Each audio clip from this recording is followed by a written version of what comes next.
So thank you everyone for coming out tonight. This has been a huge event for me. It took over 5 years to write this book, and it's exciting that all my really close friends are here to celebrate this with me. I want to take just a really few seconds just to thank a few specific people. There's some people that I've known for a long time since college that are here tonight. My friends Mark, Courtney, Hannah, Sasha, Daniel.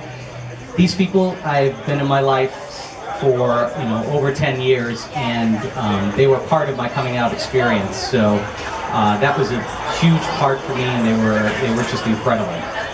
I also want to thank Barbara, Stephen, Courtney, and Matt. They've been great friends of mine throughout the process of writing this book. My friend Andrew, whom I've known for over 10 years, has really been great throughout my entire process of coming out here. And I'm forgetting a lot of people, so I apologize to all the rest of the other people that I'm not thanking right now. So you're all lovely, you're all gorgeous, so know that. Then I'd also like to thank, obviously, the center here. It's one of the great organizations in LA. And Ruben, who did all the introductions, I've known for over 8 years, and he's the one who got me to volunteer here and to be a part of this. And had I not been volunteering here, I probably would not have written this book. The same goes for a friend, Robert, who I've known the same amount of time, and he's a volunteer here as well. He's been volunteering here for many years, and he's been a mentor, a friend, a guide, and just a truly, truly wonderful person. And I want to thank, obviously, my dad, who's out here, came all the way out here from New Hampshire, and he's been just a wonderful supporting father, the greatest dad you could possibly have. And it's wonderful to have a support group like that, to have a supportive father that was always there for me throughout all of it. And then very, very importantly, my friend, my mother, who was the editor of my book.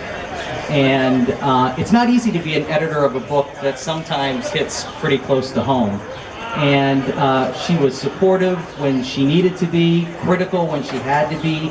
And if you like this book, a huge, huge thanks has to go to my mother. She has been amazing.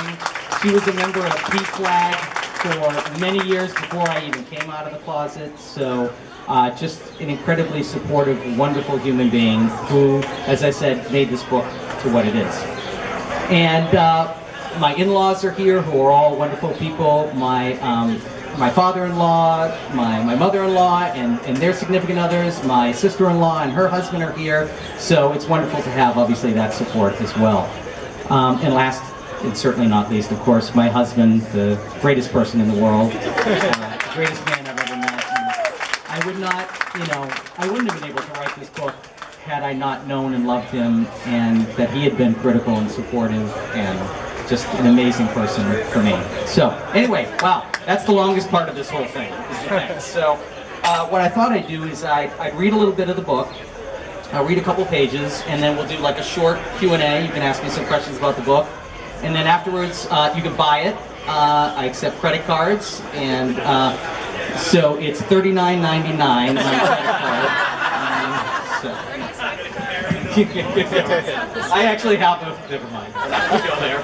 So I'll just read a short portion. I'm slightly nervous, so I'll try not to mess any of it up. So if I say the F word at some point, it's just because I missed some dialogue.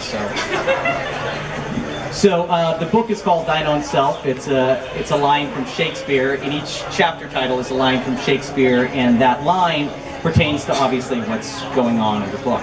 So the fault is not in our stars, but in ourselves. I hate myself. Why is it that every time I walk into the school locker room, I'm terrified? I can't even take a shower because I don't want to be around all those naked guys. It makes me crazy. And on top of that, I have to deal with the fact that most nights, all I do is dream about those same damn guys. My best friend Chris caught me off guard the other day as I was rushing out of the locker room. "Hey Brad, wait up," he calls, running after me. "What's up, Chris?" I reply quickly as I turn to face him. Already I know what the question's going to be. There's no way I'm going to be able to avoid the fact that in almost 4 years of high school, I haven't once taken a shower with the rest of guys. Usually I have some sort of lame excuse that I need to get home or something like that.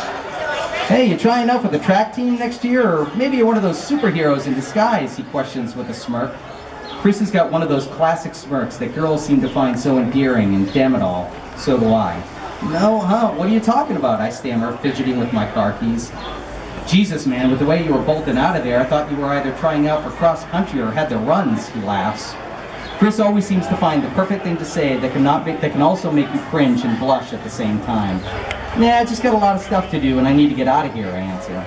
Man, I just have to keep avoiding the chance of having the topic brought up and then I'm home free. So what are you doing this weekend, Romeo, I ask. Another date with Sarah? I've got to keep pushing this conversation on him so we're off the locker room topic. Yeah, I guess so. I still can't believe I decided to go out with her simply because she has those 38 Ds. We were making out the other day in her car and my hand slipped in the seat. I lost my balance and my head fell right into her boobs. I thought I was never going to get out of there. I almost passed out. Air, give me air, I screamed, he explains, clutching his throat and laughing. Okay, thank God. We could talk about normal stuff like girls. Normal guy stuff. Yeah, right. I remember a few weeks back when I was in my bedroom looking through my high school sophomore yearbook, checking out all the girls. I come from a little town in New Hampshire, and as you can imagine, most of the girls are pretty much the same. I mean, the state's filled with these white-bread Protestant or Catholic girls who act all innocent to their mommies and daddies, but can be crazy outside their white picket fences. All right, they're not all like that, but about 90 to 95%. I mean, honest. Well, anyway, I was looking at these attractive girls, and none of them were doing anything for me. I mean, all I needed was just a little relaxation from below the waist. Nothing big, no pun intended. Just something. You see, I seem to get aroused for no reasons at all, and then it never seems to happen with girls. Well, it's not that they don't notice me. I mean, I'm an okay-looking guy. I'm about 5'9", kind of lanky, but I do work out some, just like me. I've got blonde hair and blue eyes. I mean, that should be enough to drive the opposite sex wild, and they do notice and even flirt sometimes, but I never seem to make the right connection. I mean, why me? Why me? Chris asks for the third time, giving me a gentle shove against the row of lockers. Hello, I'm opening up to you here, buddy. I mean, I'm telling you my deepest, darkest dating secrets, and you're not even listening when you should be taking notes. Someday, my friend, your face is going to fall into some pretty deep cleavage, and you're going to wish you had listened to me, he says, laughing. Yeah, sorry, I've been out of it lately. Crap, it's been more than lately. I've got to find a way to figure this out without anyone knowing. Now therein lies the rub. Hey, Hamlet, you may have been pretty messed up, but at least you got a rise out of Ophelia. Yay, you can clap now. Exciting. All right. So we have a few minutes. Now that I got through all of that, very exciting. You can ask some questions if you want about the book. I have some plants here, so this is good. So someone will ask a question. Someone will ask. Thank you. Thank you, sir, with the lovely hair. How long did it take you to write the book, from beginning to end? Well, I started writing it as a screenplay right after I came out, and I found out I'm a terrible screenwriter. So there's a line from that Gene Wilder used to say about young Frankenstein when he was writing it, that you should take a metaphorical sledgehammer to every scene in a screenplay. And if it can't stand the weight of that sledgehammer, if it doesn't belong in the screenplay, you have to get rid of it. I got rid of 45 pages of a screenplay that ended up being 65 pages, which is a made-for-TV movie. So I decided that I would, I put it in a shelf, and then I met Scott. And once I had fallen in love, which I fell in love for the first time, I knew I could write this book. I knew there was a voice for this character. And so that's how I knew I could do it. And then 5 years later, a lot has changed when I started writing the book with our community, but I still like to believe that books like this are still very important to people who are coming out. So hopefully that's an answer. Yes? What was the hardest part to write? How did you get over that, whatever block you had to write? There were actually a couple tough parts to write. There's a, how do I put this? There's a rape scene in the book. Now you're all gonna really buy it. This is great. That's a great sales pitch. It was a tough scene to write. Anything like that is tough to write. And a lot of people deal with that sort of situation, and I wanted to try to make it as real as possible, and that's not easy. So that was by far the hardest chapter to write. Even though it didn't happen to me, it was still something that was traumatic, and in doing that, it's not easy to write that kind of stuff. Yeah. How autobiographical is the book, and how non-autobiographical? Thank you. Great question. Right after what I just spoke about, it's not that I tell people, well, Brad Archer is a guy who went to film school, is a diabetic, is about 5'9", so he's not me at all.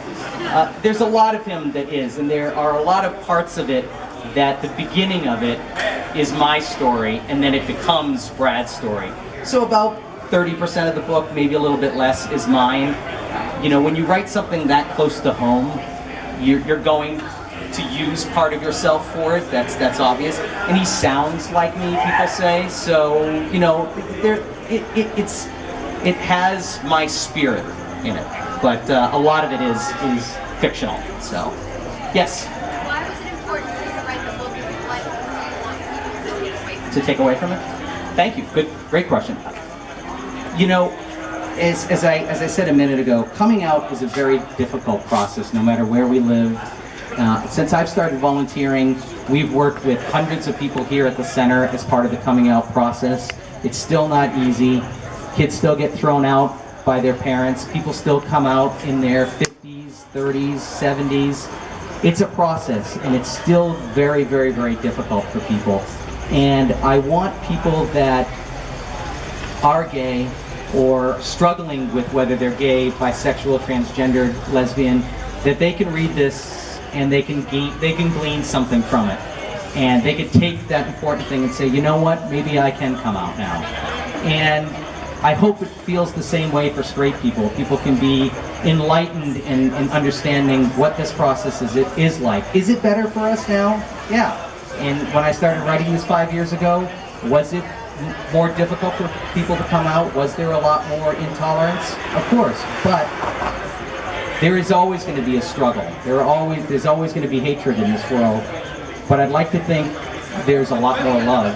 And that's what this book is trying to show, that despite all the obstacles we have, we can overcome it. We can be strong people who support each other and try to make a difference in our world, not just for the LGBT community, but for everybody. Yes. Oh, thank you. Thank you. How did I get it published on Kindle? Well, I did two different routes. I used a company called CreateSpace that will help you. They'll help format your book for you. They'll do all of that kind of stuff. And then what they'll do is they upload your book, they turn it into a novel, you buy the book, they print it, they mail it, it's done. And then there's the Kindle, which you give them your copy of your book, and within a very short period of time, your book is up and available and people can buy it. So as easy as that sounds, there is a learning curve, and that's where someone like Emily comes in, who can really guide people into understanding the process, how much your book should be, what category should your book be in, all of that kind of stuff, which is very, very, very important, and that's how I became a bestseller. Emily was able to guide me through all of that process in an amazing way, so that's a huge pitch for her. So if anyone here is even contemplating writing a book, I think absolutely taking a class here at the center would be amazing. So, yes. Are we going to get a sequel? Are we going to get a sequel? You're not the first person to ask that. I think so. Sure, why not? I'd be willing to explore this character some more, probably towards the end of college. And there's some things that he doesn't quite get over. There's some things that he still needs to work on as a person, and as a person. If you read the book, there's more to it than that. But yeah, sure, why not? There'll be a sequel. Absolutely. Patty, did you? Yeah.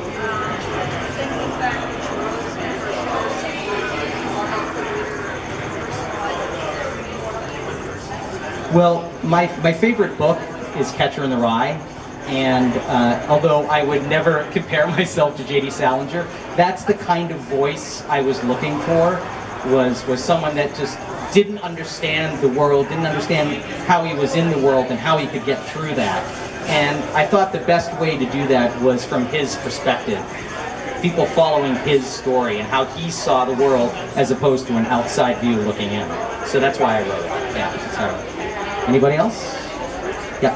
How did you find the process of writing? Has this changed you as a writer and changed you as a person? So the question was, how did I find the process of writing this book and how it's changed me as a person in the writing of the process?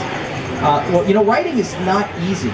It takes a long time, especially if you have a job. Not that writing isn't a job, but if you have another job and this is a part of it, it just takes a long period. People write different ways. I had very little. I did not have an outline. I knew the beginning and I knew the last line of the book, which was a song.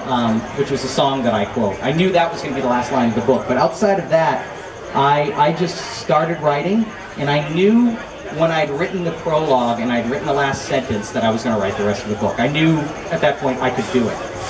I knew it needed a lot of work, but I knew I would be able to get there.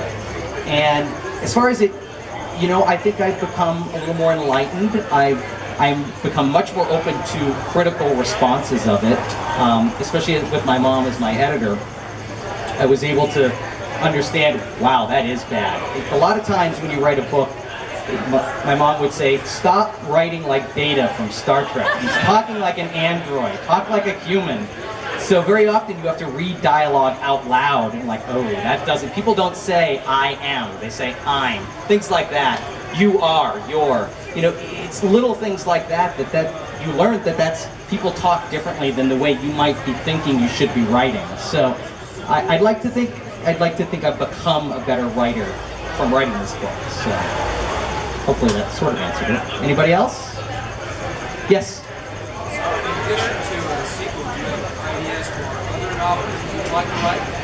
I'm actually writing a novel right now, and it takes place in the 1950s, and it's about a gentleman who was a writer, actually a writer as well, and he was writing during the time when Mississippi, he was fighting to get the integration of blacks into the school. And part of the story is how he fought so hard for these people, and then later on he became an obituary writer for all of these famous people like Gene Kelly and all that kind of stuff, but was never comfortable in his own skin as a gay man. So it's going to kind of chronicle how he's always fought for other people. He's always wanted to share other people's lives, but had a very hard time fulfilling that for himself until much later on. So that's my next novel. On bookstores in January 2015. Probably not, actually. Probably not. Anybody else? We have other authors, so I don't want to take too much. Are we okay on time? Or okay. So we got 5 more minutes, so I can dance, I can do jokes, I can... I'm not going to tell a joke. I'm just kidding. Go ahead. Who would you cast, if a film was made of your book, who would you cast in that film? Who would I cast in that film? Well, Scott Moore would be the lead actor.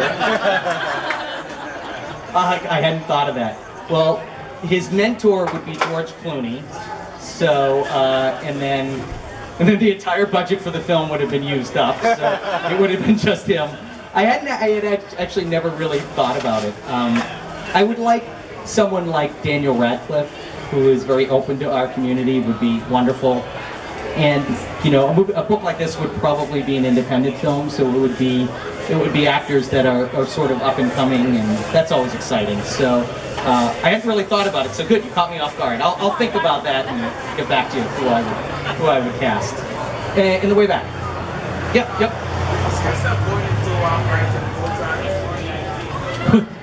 Yeah, good question. No. If everyone buys a book for $49.99, it's just gone up $10, by the way.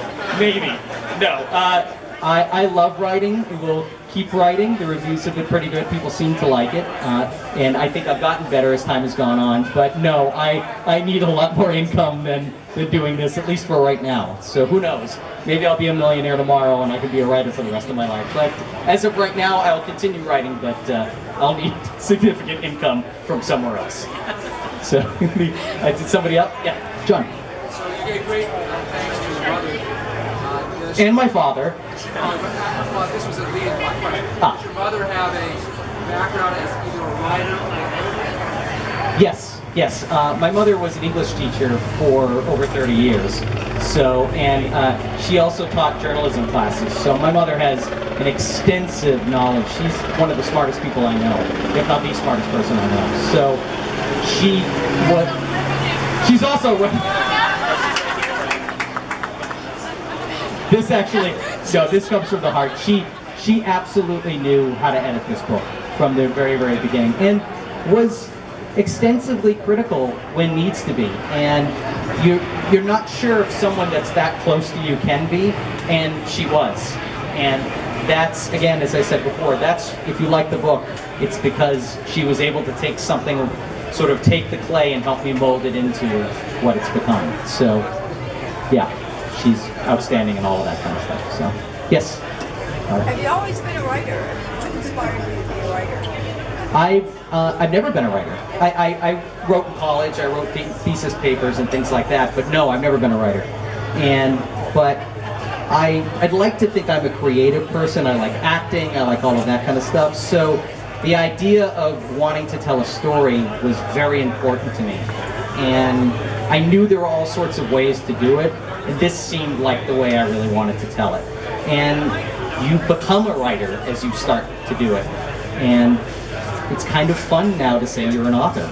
I mean, and I recommend anyone that likes writing and wants to do this. This is an exciting thing. This is something, you know, only 2% of people do it. I think a lot more should. There are great stories out there, and I know almost all of you, and I can imagine a lot of you writing amazing. Well, I have one friend that's writing a book right now. So. For the past 20 years. Well, you said that, not me. I'm honest. Yes. It does.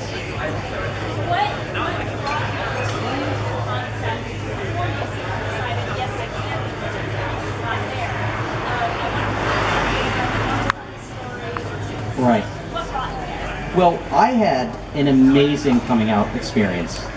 Those of you who have met my parents, that was a completely easy experience to come out to them. It was easy to come out to my friends.